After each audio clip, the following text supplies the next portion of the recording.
انشاءاللہ لا حول ولا قوة الا باللہ العظیم. اعوذ باللہ من الشیطان الرجیم. بسم اللہ الرحمن الرحیم. الحمد للہ رب العالمین. الصلاة والسلام علی سید اسم ما فی الوجود سر اللہ فی کل موجود نقطۃ دائرۃ الوجود صاحب نوائل الحمد والمحام المحمود الخاتم لما سبق والفاتح لمن علق عن مولن الحق بالحق بالقاسم محمد صلی اللہ محمد وآل محمد. رب اشرح لي صدري ويسر لي أمري واحلل عقدة من لساني يفقهوا قولي. بسم الله الرحمن الرحيم. قال رسول الله صلى الله عليه وآله وسلم أنا مدينة العلم وعلي بابها. صلوات اللهم صل على محمد وآل محمد. حاضرین مجلس سلام علیکم ورحمۃ اللہ وبرکاتہ. وعلیکم السلام ورحمۃ اللہ وبرکاتہ. تمام تعریف اور توصیف اس پروردگار عالم کے لیے، اس ذات واجب کے لیے، اس ذات مقدر کے لیے، اس فرماندہ کے لیے کہ جس کے قبضہ قدرت میں ہر شے کی جان ہے. عزیز من، مجھے باغ حسین سے بتایا گیا تھا کہ امام زمانہ رضی اللہ تعالیٰ فرجہ شریف کا ٹاپک لینا ہے. انشاءاللہ ہم کل سے اس پر گفتگو کریں گے چونکہ آج شہادت امام علی مرتضیٰ ہے. میں تھوڑا مولا کی فضائل سے اس مجلس کو سرشار کروں، اس مجلس کو سجاؤں، کیونکہ اللہ کے رسول نے ارشاد فرمایا ہے کہ اپنی مجلس اور محفل کو ذکر علی سے زینت دو، کیونکہ علی کا ذکر میرا ذکر اور میرا ذکر خدا کا ذکر ہے اور خدا کا ذکر عبادت ہے. صلوات بھیجیں. اللهم صل على محمد وآل محمد. یہ صرف فرد محبت میں محمد نے نہیں کہا انا مدینۃ العلم وعلی بابها، یا یہ نہیں کہا کہ علی کے چہرے کی طرف دیکھنا عبادت ہے. یہ فرد محبت میں نہیں کہا کہ علی کے نام کو جپنا، علی کے نام کو لینا عبادت ہے، کیونکہ خداوند متعال اپنی عظیم کتاب قرآن مجید میں ارشاد فرماتا ہے کہ میرا محمد وحی الہی کے کلام ہی نہیں کرتا. تو پتہ یہ چلا کہ اللہ کا حکم تھا علی کی فضیلت کو عیاں کرو، ظاہر کرو، تاکہ زمانہ جان سکے علی کی ہستی کیا ہے، علی کی شخصیت کیا ہے. علی کی فضیلت میں بس ایک جملہ کہنے کے لیے کافی ہے کہ جسے خدا نے اپنے گھر میں پیدا کیا ہو اور اپنے گھر سے ہی رخصتی کی ہو، اس فضیلت کے مقابلے میں کائنات کی کسی دوسری شخصیت کی فضیلت ہو ہی نہیں سکتی، کیونکہ علی کے بعد نہ کوئی خوابے میں پیدا ہوا نہ پیدا ہوگا، علی کے بعد نہ کوئی مسجد میں شہادت پایا نہ پائے گا. صلوات بھیجے محمد والے. اللهم صل على محمد وآل محمد. کیونکہ عزیزم آج رونے رلانے کا دن ہے، لیکن مولا کے چاہنے والے جہاں بیٹھتے ہو نا تو وہاں علی کا ذکر جب چھڑ جائے تو ایسا لگتا ہے کہ کچھ فضیلت کی گوشی آپ کے سامنے پیش کرتی چلوں. مولا کے عدل کا ایک واقعہ میں آپ کے سامنے بیان کرتی چلوں. میں بھی پاسبل آپ نے سنا ہوگا، لیکن ہر انسان کے بیان کا انداز الگ ہوتا ہے. میرے مولا شیر خدا عدل اور انصاف میں اتنا کمانڈ رکھتے تھے کہ جو لوگ آپ سے حسد رکھتے تھے نا، آپ سے جلن رکھتے تھے، آپ کو برا بھلا کہتے تھے، لیکن جب ان پر بھی وقت آتا تھا تو آپ بھی کو بلاتے تھے کہ آئیے مولا آ کر عدالت کیجیے، آئیے مولا آ کر انصاف کیجیے. ایک حاملہ عورت جو کہ بہت ہی عابدہ اور جاہدہ تھی، پریگننسی کی حالت میں تھی، اپنے گھر میں بیٹھی ہوئی تھی، اپنے شوہر سے قرار کر رہی تھی، اپنے شوہر سے بار بار کہہ رہی تھی کہ آج مجھے کباب کھانے کا جی چاہ رہا. شوہر کہہ رہے تھے خدا کی بندی، اگر میرے پاس اتنی قوت ہوتی، میرے پاس رسائی ہوتی کہ میں تمہیں کباب لا کر دے سکتا تو میں ضرور دیتا، میرے پاس اتنی کیپیسٹی نہیں ہے. عورت عابدہ تھی، زاہدہ تھی، نمازی تھی، پرہیزگار تھی، شوہر کا دل یقیناً ایسی عورتوں پر بہت زیادہ اٹریکٹیو ہوتا ہے، اٹریکشن میں رہتا ہے کہ جو عورت بڑی ہی پرہیزگار اور پاک دامن۔ اس نے کہا کہ میرے پاس استقامت نہیں ہے، میرے پاس اتنا نہیں ہے کہ میں تمہیں کباب بنا کر کھلا سکوں۔ اتنے میں دونوں بات کر رہے ہیں کہ ایک گائے جو کہ اچھی ہٹی کٹی ان کے صحن میں آ کر کھڑی ہو گئی۔ اس نے کہا صاحب دیکھو یہ گائے آ گئی ہے، اس کو ذبح کر لو اور اس کی گوشت سے مجھے کباب بنا کر دے دو۔ اس نے کہا بیوی کیسی بات کرتی ہو، میں بھلا دوسرے کی گائے کیسے کاٹ سکتا ہوں؟ نہیں میں یہ کام نہیں کر سکتا، یہ گناہ ہے، میں نہیں کر سکتا۔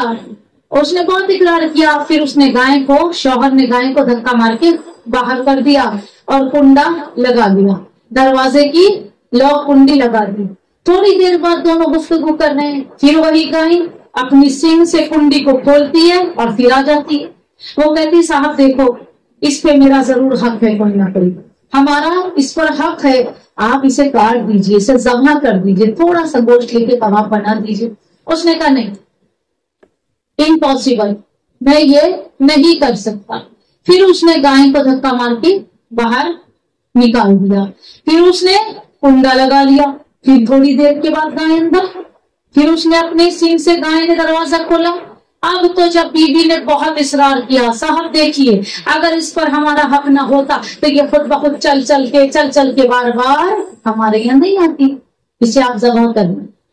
اس نے بیوی کے سامنے ہتھیار ڈال دیے اور اسے ذبح کر دیا، ذبح کر کے تھوڑا گوشت لیا اور اس کا کباب تیار کرنے لگا۔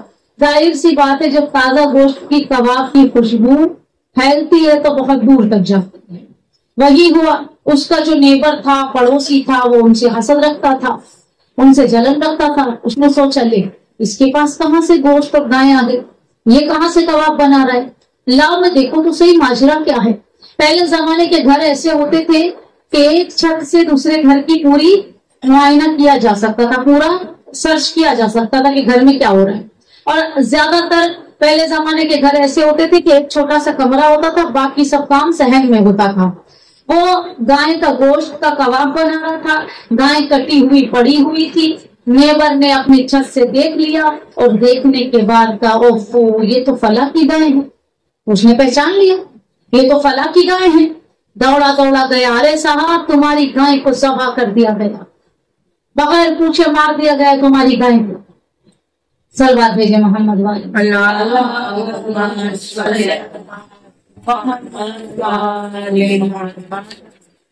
جب اس نے یہ کہا کہ تمہاری گائے کو مارا گیا ہے تو وہ واویلا مچانے لگا، ارے کس نے مار دیا میری گائے کو، کس نے ذبح کر دیا، کس کی قوت اتنی، کس کی طاقت اتنی۔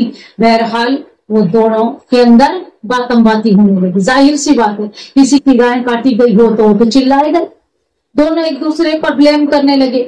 اس نے دلیل دی کہ بھائی میری بیوی نے بار بار اصرار کیا، وہ پریگننٹ ہے، حالت حمل سے ہے، اسے کباب کھانے کا جی تھا، 3 مرتبہ آئی، میں نے تیسری مرتبہ میں ذبح کیا۔ تو اس نے کہا نہیں میں ایسے آپ کو چھوڑوں گا نہیں، اب تو میں تمہیں عدالت کرنے کے لیے خلیفہ وقت کے پاس لے جاؤں گا۔ اس وقت کا خلیفہ وقت عمر خطاب تھا، اس کے پاس لے جایا گیا۔ وہ تو بھائی جتنی عقل ہوتی ہے عدالت بھی اتنی ہوتی ہے، جتنا عقل ہوتا ہے انصاف بھی اتنا کیا جاتا ہے۔ بے عقلوں کے ہاتھ میں اگر خلافت دے دی جائے تو نیا ڈوب جاتی ہے۔ اسی لیے علی نے بوریے پر بیٹھ کر ایسی حکومت کی ہے کہ دنیا اور آخرت آج بھی علی کا نام لیتی ہے۔ صلوات بھیجے محمد۔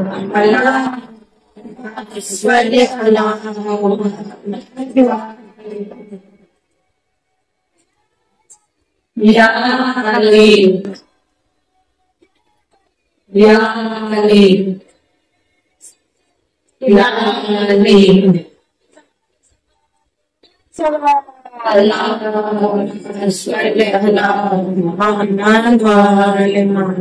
اس نے بھی دے دیا حکم اور انصاف یہ کر دیا کہ اس کے دونوں ہاتھ کاٹ دیے جائے۔ اس نے وداؤٹ پرمیشن کسی کی کاؤ کسی کی گائے کو کاٹ دیا۔ اب اسے یہ سزا ہے کہ اس کے دونوں ہاتھ کاٹ دیے جائے۔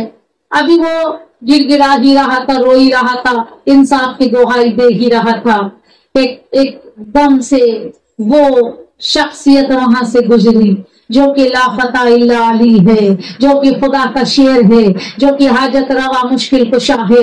جب بھی کسی پہ مشکل پڑے اور علی نہ پہنچے پاسبل ہو ہی نہیں سکتا. ایک مرتبہ میرے مولا کی وہاں سے گزر ہوئی، انہوں نے سوال کیا یہ کیا مسئلہ ہے؟ لوگوں نے بتایا مولا ایسا ایسا ہوا ہے اور اس کے ہاتھ کو کاٹنے کا حکم اول خلیفہ نے دے دیا ہے. مولا نے کہا کہ اسے بیت الشرع کے پاس لے جاؤ، میں ابھی آتا ہوں. یہ فیصلہ انصاف والا نہیں ہے. تاریخ کے جملے جب یہ کہا وہ آبجیکشن دے سکتا تھا جس نے انصاف کی ترازو لے کر اپنے ہاتھ میں انصاف اور عدل کر دیا تھا، لیکن اسے معلوم تھا کہ جانشین محمد مصطفیٰ اگر یہ کہہ رہا ہے کہ یہاں انصاف نہیں ہوا تو پاسبل ہی نہیں.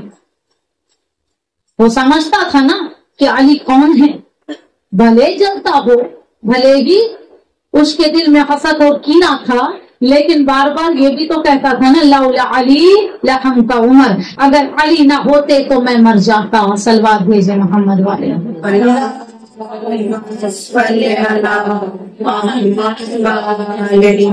ایک مرتبہ اس نے جیسے ہی مولا نے کہا اسے بیت الشرع کی طرف لے جاؤ میں ابھی آتا ہوں. مولا گئے، کہا کیا مسئلہ ہے؟ اس نے رو رو کے پوری بات بتائی کہ مولا 3 مرتبہ گائیں آئی تھی، میری وائف پریگننٹ تھی، اسے کھانا تھا کباب، میں نے کاٹ دیا اس کی گائیں، اب بتائیں میں کیا کروں مولا؟ اب کا خلیفہ یہ کہتا ہے اول میرے ہاتھ کاٹ دیے جائیں، بھلا میرے ہاتھ کٹ جائیں گے تو انصاف کیا ہوا؟ ایک مرتبہ امام نے کہا انصاف یہ ہے کہ جس کی گائیں تھی اس کا سر کاٹ دو، جس کی گائیں تھی اس کا سر کاٹ دو.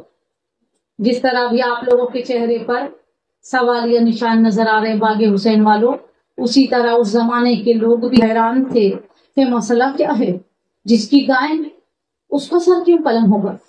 یہ کیا علی نے فیصلہ کیا؟ یہ کیا علی نے عدل انصاف کیا؟ لیکن جو علی کو جانتے تھے وہ مسکرا رہے تھے، جو پہچانتے نہیں تھے وہ حیبت میں آ چکے تھے، وہ ڈر رہے تھے کہ مسئلہ کیا ہے. امام نے جس کی گائے ہے اس کا سر کاٹنے کے لیے کیوں کہا؟ مولا نے کہا اس کا سر قلم کر. خلیفہ وقت نے کہا قلم کر دو، علی نے کہا اس لیے قلم کر.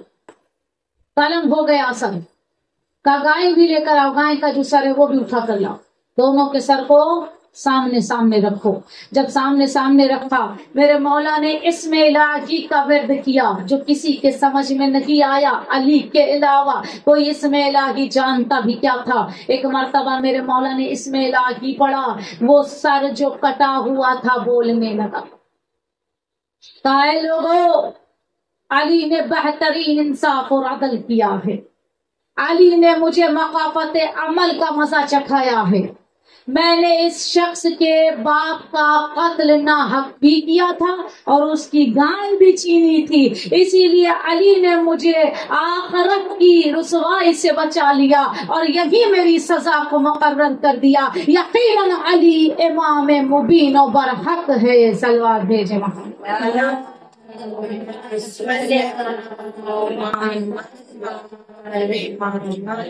یقیناً عزیزم ہم اپنے مولا سے اتنی محبت کرتے ہیں کہ ہماری زندگی ان کے فضائل کو سننے میں گزر جائے نا تو یہ بھی احساس نہیں ہوگا کہ ہم روزے سے ہیں یا رات بھر کی تھکان ہے، کیونکہ علی کا ذکر انرجی دیتا ہے، علی کا ذکر سکون دیتا ہے.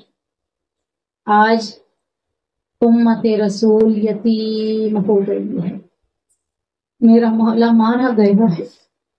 آج علی کے گھر میں کوحرام بپا ہے.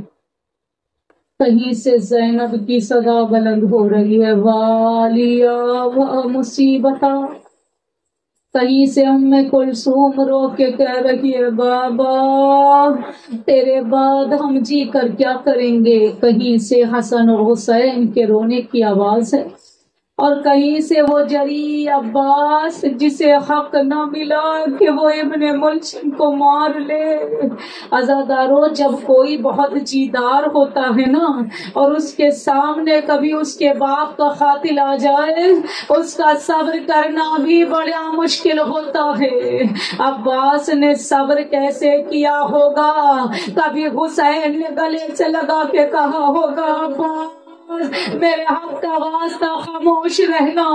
کبھی حسین نے کہا ہوگا, کبھی حسن نے کہا ہوگا, زادارو میرا مولا عباس بہت گریہ کر رہا ہے, آج یتیمی کا داغ دل میں لگا ہے نا.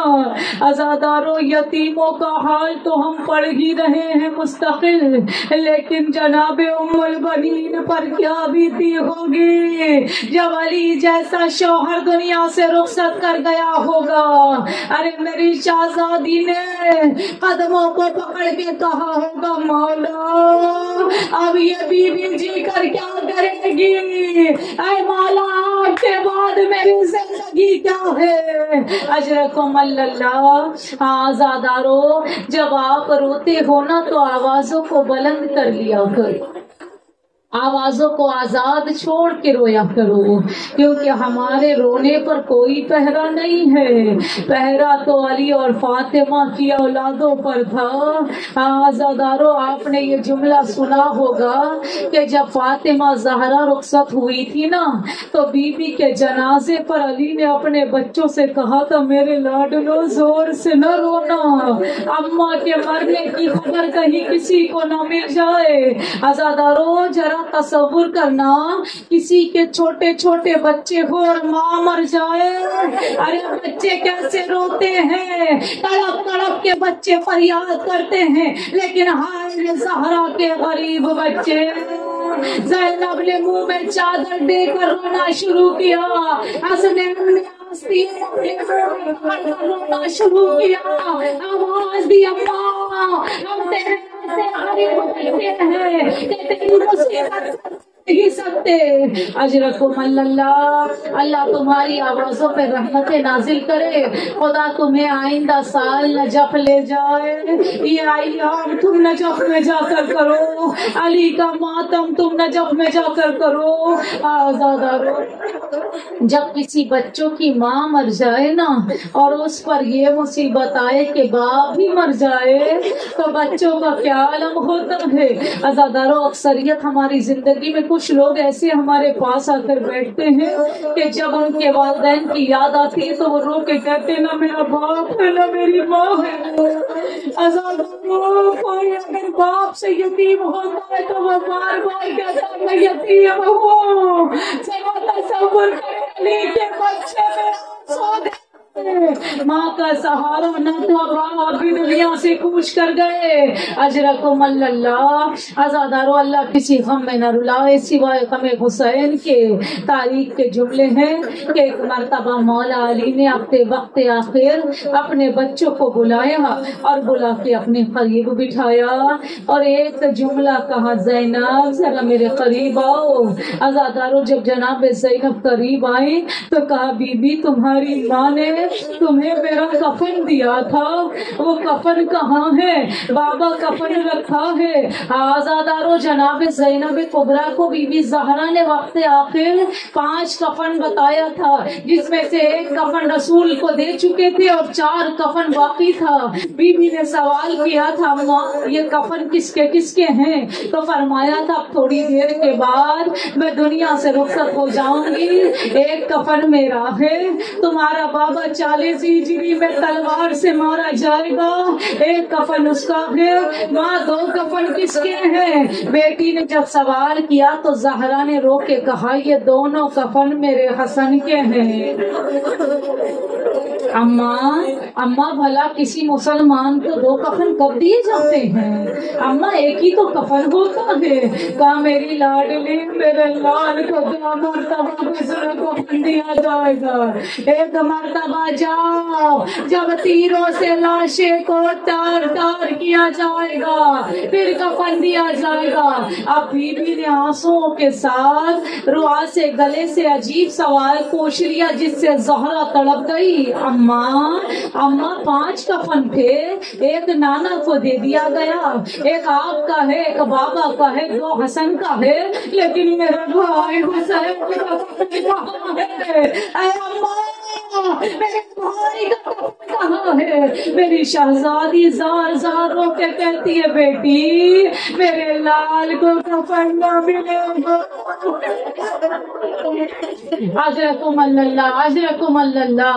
ہاں آزادارو، اسی لیے علی بار بار اس زخمی حالت میں بھی کہتے تھے سب روئے حسین نہ روئے، سب روئے حسین نہ روئے۔ آزادارو، بی بی زینب نے کہا بابا مجھ سے کیا کام ہے؟ کہا میری لاڈلی تمہارے آستینوں کو اوپر کرو۔ بی بی نے آستین اوپر کی، باپ نے ہاتھوں کا بوسہ لینا شروع کیا۔ مولا حسین نے تڑپ کے پوچھا بابا بہن کے شانوں کو کیوں چھوڑتے ہو؟ آواز دی ارے 60 ہجری میں انہی ہاتھوں میں مسجد باندھی جائے گی، یہی کوفہ کا بازار ہوگا۔ اجرکم اللہ۔ اللہ کسی غم میں نہ رلائے سوائے غم حسین کے۔ آزادارو، آج عاشور سا دن ہے، آج زہرا کا گھر اجڑ رہا ہے، زہرا کو قبر میں آرام نہیں ہے۔ علی سے زہرا کو بڑی محبت تھی، آخری وقت تک زہرا نے بس یہی جملہ کہا تھا یا علی میں بابا سے فریاد کروں گی، میرا مولا مدینے والوں کو سلام کرتا ہے، میرے مولا کو کوئی جواب نہیں۔ یا علی میں آپ کی مظلومیت کے قربان جاؤں۔ آزادارو، اللہ تمہارا رونا مولا کی بارگاہ تک پہنچائے، امام زمانہ کو پرسادار بنائے۔ آزادارو، روتے روتے آواز دیا کرو مولا اے وقت کے امام آئیے آئیے، دیکھیے ہم آپ کے جد پر رو رہے ہیں مولا، ہم گناہگار ضرور ہیں لیکن علی کے چاہنے والے ہیں، آئیے مولا ہمارے پرسے کو قبول فرمائیے۔ آزادارو، تاریخ کے جملے ہیں، مولا دنیا سے رخصت ہو گئے، آواز فضا میں گونجی انا للہ و انا الیہ راجعون۔ ارے مر گیا علی، شہید کر دیا گیا علی کو، علی کے سر پر ضربت ماری گئی، علی کی داڑھی خون سے رنگین کر دی گئی، علی کا مسلح لہو لوہان کر دیا گیا۔ ابن ملجم نے زہر میرے مولا کے جسم تک سرات کروا دیا۔ آزادارو، زہر اتنا سخت تھا کہ حکیم نے کہا تھا مولا حسن اگر پورے کوفہ کو یہ زہر دیا جاتا تو پورا اہل کوفہ مر جاتا۔ اے مولا، اتنا سخت زہر تھا کہ میرے مولا تانگ نہ لا سکے، دنیا سے رخصت ہو گئے۔ آزادارو، علی نے کہا تھا کہ میرے جنازے کو ایک جانور پہ رکھ کر چھوڑنا اور اس کے پیچھے پیچھے چلنا، جہاں جا کر وہ رک جائے وہی دفن کر دینا۔ آزادارو، جہاں نوح اور آدم کی قبریں تھی وہاں میرے امام کی قبر مطہر بنائی گئی۔ ذرا تصور کرنا اگر کوئی باپ مر جائے، آپ نے دیکھا ہوگا نا جب بیٹی باپ کے جنازے سے رخصت ہوتی ہے تو عالم کیا ہوتا ہے، کتنے بھی سمجھانے والے سمجھائے لیکن بیٹی کا حال متغیر ہوتا ہے، بیٹی کو صبر نہیں آتا۔ یہی حال زینب ام کلثوم کا تھا، خاک اپنے گھر کی سر پہ ڈال رہی تھی بیویاں اور رو رو کے کہہ رہی تھی ہائے یتیمی، ہائے مصیبتا آزادارو، جب آپ نے دیکھا ہوگا باپ کا جنازہ دفن کر کے بھائی یا رشتہ دار گھر آتے ہیں نا تو سب سے پہلے بہن بھائی کا دامن پکڑتی ہے، وہی عالم تھا۔ ایک مرتبہ جب حسن اور حسین گھر میں آئے، زینب کبریٰ غشی کی عالم میں تھی، پھر بھی کھڑی ہوئی اپنے بھائی حسن کے گلے میں پیر ڈالی۔ اے بھائیا، تیرا بابا تو چھوڑ آیا، اے بھائیا میں یتیم ہو گئی، اے میرا بابا۔